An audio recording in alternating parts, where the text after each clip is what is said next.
Hey guys, this is Coach Jordan from Sanctuary Jiu-Jitsu in Madison, Wisconsin. I'm going to be showing 3 techniques from the daily Riva position. So the first technique we're going to do is the split sweep.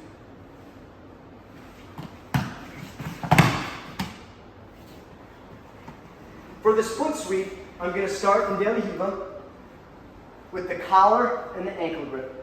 I want my leg to be at a greater than 90-degree angle, because if it's at a less than 90-degree angle, it's easy for him to push my leg down and step over. So I really want to be at his hip or slightly below the hip. I'm going to push his leg away as I sit up.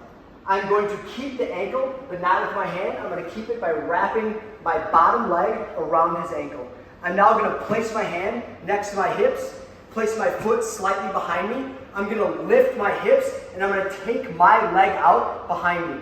I'm not going to roll forward. This is a mistake that a lot of people make when they do this technique. They think of it as like a hip bump sweep. So they try to sit forward like this, and this isn't going to sweep the person, and it's really going to expose your back. So I lift the hips, and I chop his leg out by taking my knee behind me like this. And this puts me in a prime position with my leg between his legs so I can start the knee cut. Make sure that with the cross grip that you're going to be circling your hand and getting head and arm control so you can pass the guard and secure the side control position.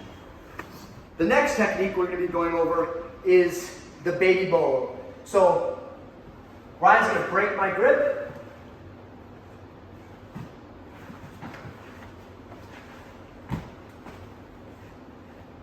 And I end up on the back.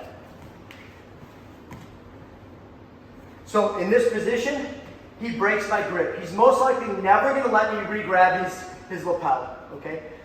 He'll have a more erect posture for this because he doesn't want me to grab his lapel and he's grip fighting.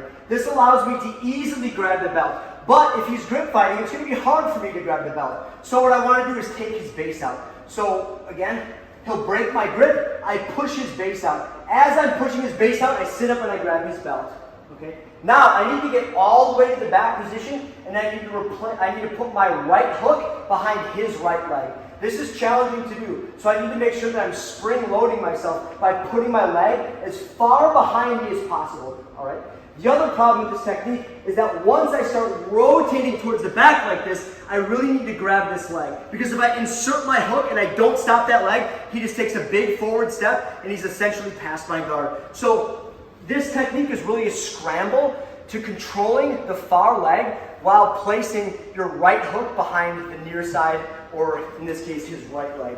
So he breaks the grip, I push his leg out, I grab the belt, I spring load my leg. All of my weight is on my leg and my elbow, which allows my hips to lift and be mobile. Now again, I'm looking to jump behind him, place my right hook behind his right leg, and grab his far leg all at the same time, which is why this requires a lot of speed, right, and accuracy. So I'm jumping and I'm placing my hooks right on his legs, making sure that I'm securing his far leg. My right hook is behind, and see how I'm slightly off kilter? This is totally fine. I just adjust myself by pulling myself square. Now I reach up and grab his other hip, so now he can't turn in either direction. It's easier for me to pull his hips down on top of me and then kick his legs out from underneath him. I secure my seatbelt, and then I get my hooks in.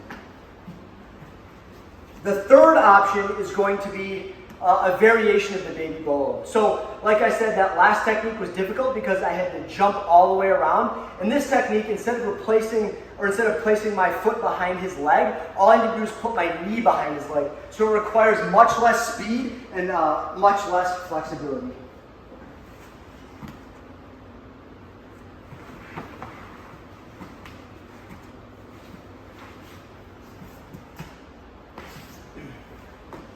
This is one of my favorite sweeps. I do it pretty frequently, and it's really effective and takes people by surprise. So again, he breaks my grip. I push him away as I sit up to grab the belt. All of that stuff's the same. Now, when I put my leg behind me, all I'm looking to do is get my knee behind his knee pit. So I'm spinning to the side like this. Look how my daily Riva hook is dropping around the ankle. I'm reaching for his far ankle, and I'm placing my knee in. Okay? I'm looking to get to this position. I like to think of this as like almost like a scissor sweep position, where my bottom leg is chopping and my top leg is pushing like this. Okay? So again, when I'm here and I'm grabbing the belt and my leg is behind me, I'm just looking to jump a much shorter distance, landing on my side with my knee behind his knee pit, but I'm still reaching for that far leg. I just don't have to travel as far because I don't need to be square. I'm just going to be on my side like this. It's much more efficient and easier to do. I pull his hips straight down and I just rock back. I'm kicking my wedge to replace it with my bottom foot and grabbing his far collar and trapping his leg. I roll up onto my shoulder, extend my leg, and then I can come up into the leg drag. And those are 3 techniques from the daily Riva position. If you like these techniques, guys, let us know what you think in the comments below. If you like this content, like the video and subscribe to our YouTube channel. We'll have more rolling out soon. Thanks so much for watching.